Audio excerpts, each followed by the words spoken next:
नमस्कार, मैं जितेंद्र चतुर्वेदी। मतांतर में आप लोगों का स्वागत है। जब बिहार में नई व्यवस्था बनाने के लिए पाला बदलने की तैयारी चल रही थी और फिर उस तैयारी के बाद इस्तीफा और शपथ ग्रहण ये तमाम घटनाक्रम घट रहा था, उस दरमियान भाजपा में एक बड़ा महत्वपूर्ण निर्णय होता है।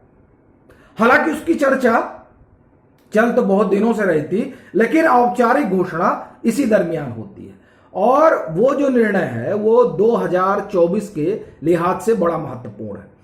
वह इस वजह से क्योंकि उसमें आप ये कहिए कि जिन्हें उत्तर प्रदेश से लेकर राष्ट्रीय फलक पर जिम्मेदारी दी गई है, तो एक तो खुद वो और दूसरा जिन 3 राज्यों की जिम्मेदारी दी गई है वो, इन दोनों मसलों पर हम लोग बात करेंगे। लेकिन सबसे पहले हम चलेंगे 2013। यह वही दौर है जब आम चुनाव का आप एक तरह से कहिए कि माहौल बन चुका था और नरेंद्र मोदी चेहरा बन चुके थे भाजपा के और यह तय हो चुका था कि इन्हीं के चेहरे पर चुनाव होना है। उस समय अमित शाह को उत्तर प्रदेश की जिम्मेदारी सौंपी जाती है कि अब यहां 80 सीट है और आप तो मास्टर स्ट्रेटेजिस्ट हैं, तो अब यहां कुछ चमत्कार करिए ताकि भाजपा को अधिकतम सीटें आ सके। तब वो एक सहयोगी मांगते हैं आरएसएस से और उन्हें बतौर सहयोगी सुनील बंसल मिलते हैं।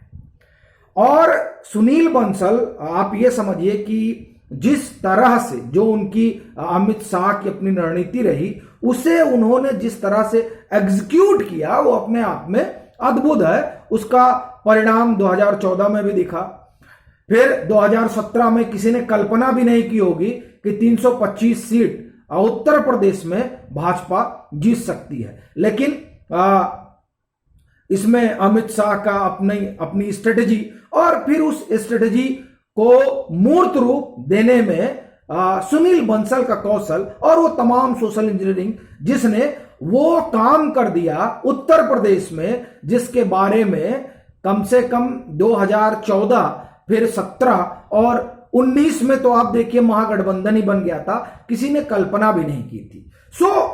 ये है सुनील बंसल का अपना कद। और अब उनको जो है जिम्मेदारी दी गई है वो अब उत्तर प्रदेश की आप ये कहिए कि राजनीति से निकल राष्ट्रीय राजनीति में महासचिव उनको बनाया गया है और उनको 3 महत्वपूर्ण राज्यों की जिम्मेदारी दी गई है। और उस जिम्मेदारी से आप ये अनुमान लगा सकते हैं कि असल में कितना भरोसा अमित शाह उन पर करते हैं, कितना उनको इस तरह से समझिए कि उनकी जो एग्जीक्यूशन है उनका और उनकी जो एक रणनीति है उस कौशल के वो कितने कायल है। देखिए, पश्चिम बंगाल की जिम्मेदारी उनको दी गई, तेलंगाना की जिम्मेदारी दी गई, उड़ीसा की जिम्मेदारी दी गई और आप देखिए कि ये 3 राज्य और उसमें से कम 2 पश्चिम बंगाल और तेलंगाना, यहां तो भाजपा ने अपना पूरा स्टेक लगा रखा है और इसलिए यह जिम्मेदारी ऐसे व्यक्ति को दी गई जो व्यक्ति इन राज्यों में जो चुनौती है उसको और जो एग्जीक्यूशन है उसको ठीक तरीके से उससे निपट सके और लागू कर सके। अब आप देखिए, पश्चिम बंगाल में 42 सीटें हैं और जब आप तेलंगाना की बात करें तो यहां 17 सीटें हैं। 21 सीटें जो हैं वो उड़ीसा में है। अब आप अगर इनको जोड़ लीजिए तो 42 और 20 60 62 63 10 हो गया आपका 73 और 7 80 लोकसभा सीटों की जिम्मेदारी आप एक तरह से देखिए तो सुनील बंसल के पास है, जैसे उत्तर प्रदेश में 80 लोकसभा सीटें थी। अब ये आप देखिए कि किस तरीके से चीजें बनाई गई हैं। अब इन राज्यों में आप तेलंगाना को देखिए, तेलंगाना में आपको ध्यान होगा कि खुद अमित शाह म्युनिसिपल कॉर्पोरेशन का चुनाव था उसमें वो प्रचार करने आए थे जब ग्रेटर हैदराबाद म्युनिसिपल कॉर्पोरेशन का चुनाव रहा। फिर आप देखिए कि हैदराबाद में ही भाजपा के राष्ट्रीय कार्यकारिणी की बैठक होती है, और यही नहीं, उस बैठक के पहले वहां पर तमाम कॉन्स्टिट्यूएंसी जो 117 या 119 कॉन्स्टिट्यूएंसी है, हर कॉन्स्टिट्यूएंसी में कार्यक्रम होता है, बड़े बड़े नेता और मंत्री जाते हैं वहां, तमाम तरह का फीडबैक लेकर आते हैं, लोगों से मिलते हैं। अब आप समझिए कि कितना फोकस है तेलंगाना पर। और आप देखिए वहां प्रजा संग्राम यात्रा निकली हुई है, वहां जो है बाइक स्कूटी रैली निकली हुई है, तमाम लोग जो है गांव गांव जाकर बूथ को मजबूत कर रहे हैं।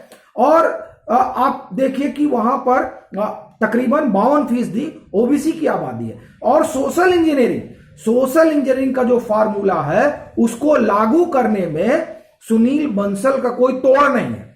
आप उत्तर प्रदेश में देखिए, उत्तर प्रदेश में जिस तरह से उन्होंने एग्जीक्यूट किया सोशल इंजीनियरिंग का फार्मूला, वो अपने आप में अद्भुत है।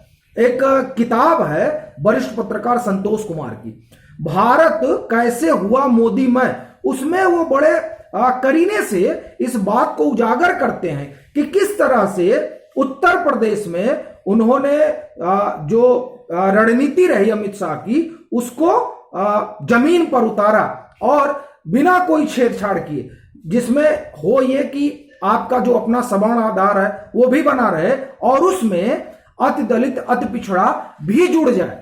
उसके लिए जो आप एक तरह से कहिए कि नीति बनी, रणनीति बनी, उस रणनीति को हूबहू वहां उतार दिया गया और उसके जो परिणाम रहे सियासी तौर पर वो सबके सामने रहे। अब उसी तरह की आप एक तरह से कहिए कि रणनीति तेलंगाना में लागू करनी होगी, क्योंकि तेलंगाना भी कम से कम भाजपा के लिए तो माना जा रहा है कि वहां भी इनकी दाल नहीं गलेगी, ऐसे उत्तर प्रदेश में भी माना जा रहा था। तो जहां दाल नहीं गलेगी वहां दाल गला दी थी सुनील बंसल ने। तो इसीलिए अमित शाह ने कहा कि अब आप वहां भी दाल गलाइए, वहां भी चर्चा यही है।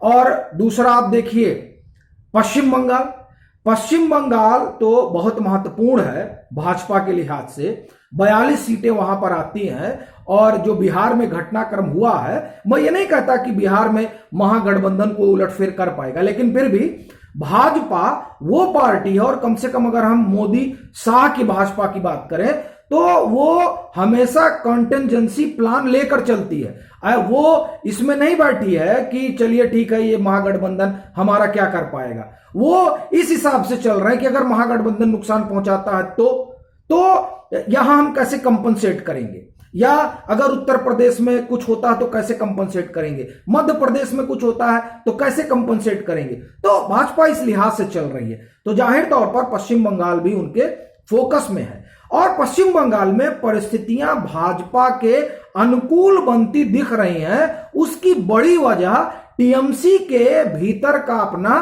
टकराव है, जो अब निकल कर सामने आ रहा है। अभी जो अणुव्रत मंडल को पकड़ा गया है ये जानवर तस्करी वाले मामले में, ये आप समझिए कि ये जो चिंगारी है, ये चिंगारी आप एक तरह से ये समझ सकते हैं कि वो ममता दीदी के बड़े करीबी हैं और वो बहुत दूर तक जा सकती है, क्योंकि ये जो जानवर तस्करी वाला मामला है इसमें सीबीआई जो है वो बहुत दिन से इंक्वायरी कर रही है और उसमें उनको बड़े सबूत मिले हैं। तो इसलिए वो मामला बड़ा टेढ़ा हो सकता है ममता दीदी के लिए। बहरहाल, तो हम ये कह रहे हैं कि वहां जिस तरह की परिस्थितियां बन रही हैं, टीएमसी के भीतर जिस तरह का घमासान है, और उस घमासान की वानगी ही है कि वहां 7-8 नए डिस्ट्रिक्ट बनाने पड़े।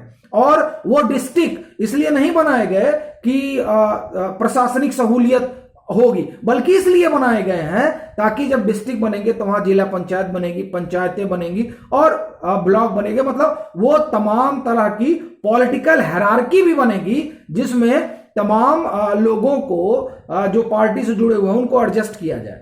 तो वहां पर चीजें बहुत बेहतर अब नहीं है टीएमसी के लिहाज से, और ये सही समय है वहां चोट करने के लिए। तो जरूरी है कि एक कुशल रणनीतिकार हो जो इस मौके पर ठीक चोट कर सके, ताकि भाजपा ने जो संभवतः 18 या 19 सीटें लोकसभा में जीती थी, अगर उसको डबल ना कर पाए तो कम से कम वहां तक तो रहें। लेकिन जो परिस्थितियां हैं उसमें यह संभावना है कि इसे और बेहतर किया जा सकता है। तो जाहिर तौर पर जो काम जहां कुछ भी नहीं था, जब वहां पर सुनील बंसल ने पूरी पॉलिसी को, स्ट्रेटेजी को एग्जीक्यूट करके 72-73 सीटों पर लोग पहुंच गए, तो यहां शाह और बंसल की जोड़ी क्यों नहीं 42 में से 40 सीट पा सकती है। तो ये तमाम चीजें हैं और इस लिहाज से ये निर्णय हुआ है।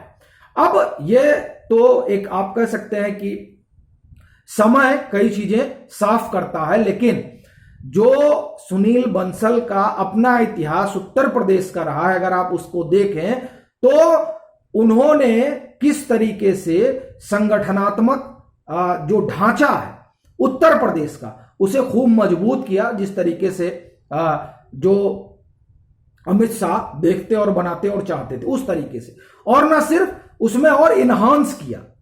तो अब उनके पास 80 सीट फिर है। पहले उत्तर प्रदेश की 80 सीट थी, अब 3 राज्य और 80 सीटें हैं। तो अब उनके पास टास्क ये होगा, जो मुझे लगता है चूंकि उनसे अपेक्षाएं बड़ी, तब 72 सीटें जीती थी भाजपा उत्तर प्रदेश में, और जो आप ये कहिए कि स्ट्रेटेजी थी वो जाहिर तौर पर अमित शाह की थी, लेकिन उसको एग्जीक्यूट बड़ी बेहतर तरीके से बंसल साहब ने किया था। तो अभी भी आशा यही होगी, ऐसा मुझे लगता है, हो सकता है मैं गलत भी हूं, क्योंकि वो भी दुर्जीय माना जाता था कि भाजपा की दाल गलेगी नहीं 2014 के नतीजे आने तक, और इसको भी, ये 3 राज्य को भी ऐसे ही देखा जा रहा है। तो अब ये देखना दिलचस्प होगा कि यहां पर किस तरह के परिणाम आते हैं। लेकिन इसमें कोई दो राय नहीं है कि चुनौती बड़ी है, और चुनौतियों से पार पाना ही आप एक तरह से कहिए कि सुनील बंसल का अपना कौशल है। अभी के लिए फिलहाल इतना ही। अगर आप मतांतर से नहीं जुड़े हैं तो जुड़िए, वीडियो को लाइक कीजिए, शेयर कीजिए और अपने सुझाव जरूर साझा कीजिए।